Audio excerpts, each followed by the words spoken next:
16-dars. Hop, fi'lu nahiyni o'tamiz.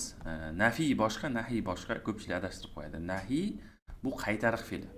Ya'ni buyruq qaytariq degani. Buyuradi, uni qilma deydi. Qilmayapsan degan bilan qilma deganning farqi bor. Sen choy ichmayapsan degan bilan choy ichma degan so'zni farqi borda, misol uchun. Bu fi'lu nahiy buyruq qaytariq fe'li. Qaytaradi sizni biror bir ishdan. Mana shunday qilma deydi.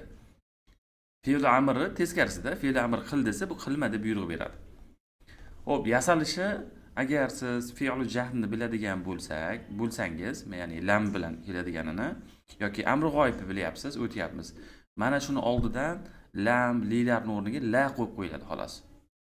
La qo'yib agar oxirini sukunlab chiqsak, fe'l nahiy bo'ladi.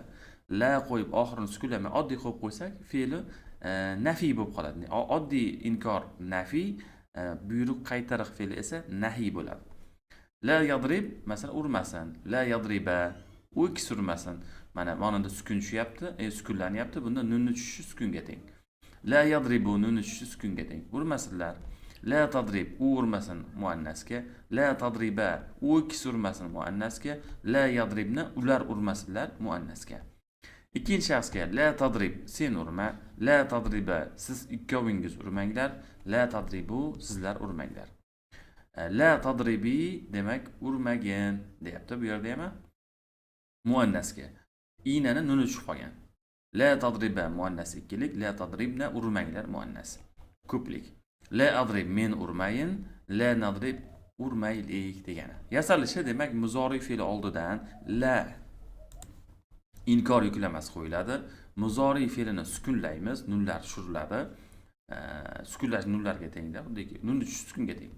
Tarjimada magin, masin, mayin deb tarjima qilinadi. Uni majhuli ham fe'l jahni majhuli kabidir. Majhuli masalan la yudrob bo'ladi-da. La yudrob, la yudroba, la yudrobu, la tudrob, la tudroba, la yudrobna bo'lib tuslab ketilaveradi. Va nahv bo'limida agar biz hozir sarf tushungan bo'lsanglar, endi mana ko'proq fe'l tuslab ko'rish kerak. Misol uchun fe'llar beriladi, darslar davomida shuni tuslanglar deb turib tuslab tekshirib olish kerak. Mahalu rafi'li ism.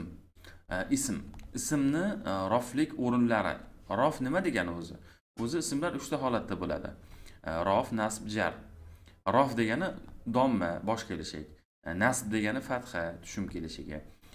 Jar degani kasra kelishligini aytadi. Ismlar 3 ta holatni birida bo'ladi. Ism sukun bilan bo'lmaydi, sukunli bo'lmaydi ism hech qachon. Ya'ni Ahmad deb turib oxiriga sukun qo'yib qo'ymaysiz. Sukun qilib o'qishingiz mumkin, lekin sukun qilib qo'yib bo'lmaydi. Endi ismlar qachon domma bilan tugaydi degan masala, ismlar odatda 6 ta o'rni bor, domma, ya'ni rof o'rinlari bor.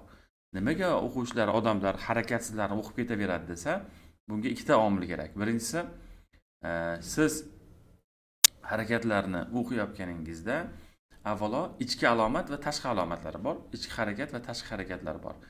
Ichki harakatda so'zlarni yodlagan bo'lishingiz kerak. Sarf belgilab beradi ichki harakatini. Ya'ni qanday tuslanib, qayerdan yasalganini sarf bo'limi. Endi so'zlarni eng oxiri qachon domma, qachon fatha, qachon kasra, qachon sukun o'qilishini nahv belgilab beradi. Endi demak, mahalu raf'al ism deganda 6 ta ismning rof o'rinlari bo'ladi. Fa'il birinchisi foil bo'ladi.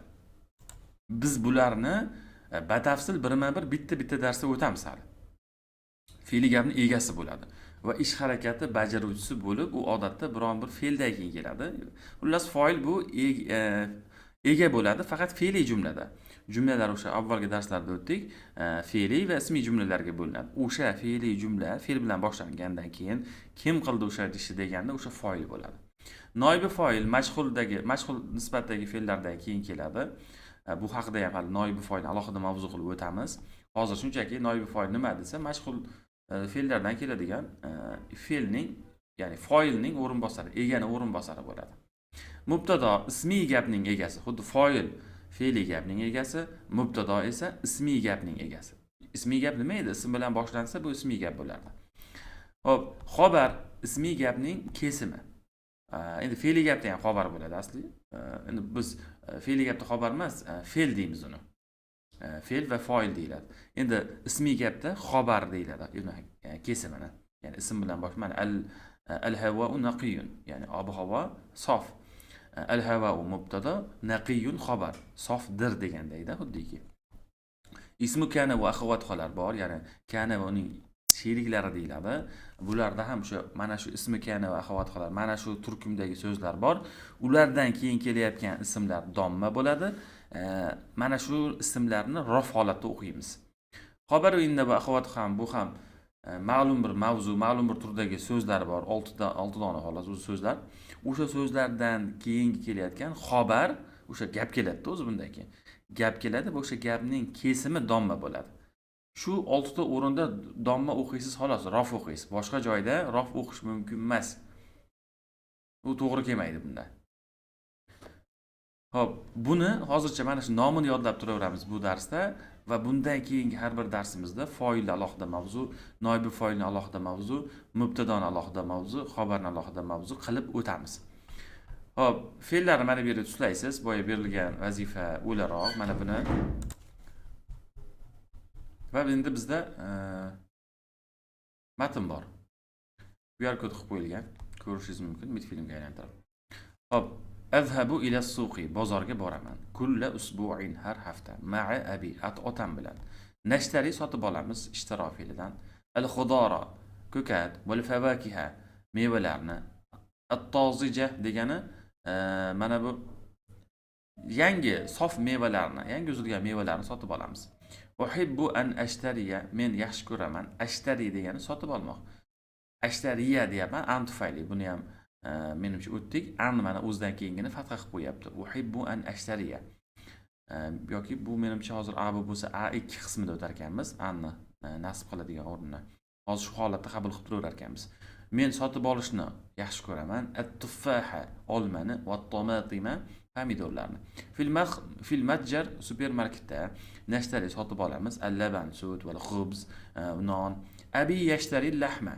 Otam go'sht sotib oladi. Li g'oda'il otla, ya'ni ta'tildagi ovqatlanish uchun, ta'til davomida ovqatlanish uchun go'sht sotib oldi, yegulik. Nadfa'u, to'laymiz, dafa'dan. Bil bitoqa, karta orqali to'laymiz. Al masrifiyya degan bank kartasi orqali to'laymiz. Ahyanan, ba'zida nadhabu, boramiz. Ilal makhbaz, novvoyxonaga boramiz. Li shiro'il halwayat, shirinliklarni sotib olish uchun. Hadihi tajriba, bu tajriba jamila, chiroylidir. Bu zo'r tajriba bo'ldi deyapti-da. Xo'p, so'zlar berilgan: suqun, xudoron, fakiha, tuffa, tomatim, matjar, laban, xubz, bitoqa, makhbas, halva, tajriba, ishtaro, yashtari, ishtiro deb berilyapti. Va bundan tashqari ham birikma holatda ham so'zlarni berilgan. Bularga ham e'tiborli bo'lasiz. Bu so'zlar matnning so'zlari va bunisi esa qo'shimcha mana shu bozorlikka oid so'zlar. Chunki bugungi mavzuyimiz bozorlik bo'lar ekanda, bularni yodlashimiz kerak. Ishtaro, ba'a, ixtaro, nazzafa, wada'a, g'olin, mutanawwi'un, mashg'ulun. Hammasini endi o'qib berishim shart emas, menimcha bularni ham o'zlashtirishimiz kerak. Bu so'zlar juda muhim so'zlar. A1 darajasidagi so'zlar. Bularni bilmaslik mumkin emas. Shunday qilib 16-darsimizni ham nihoyasiga yetdik.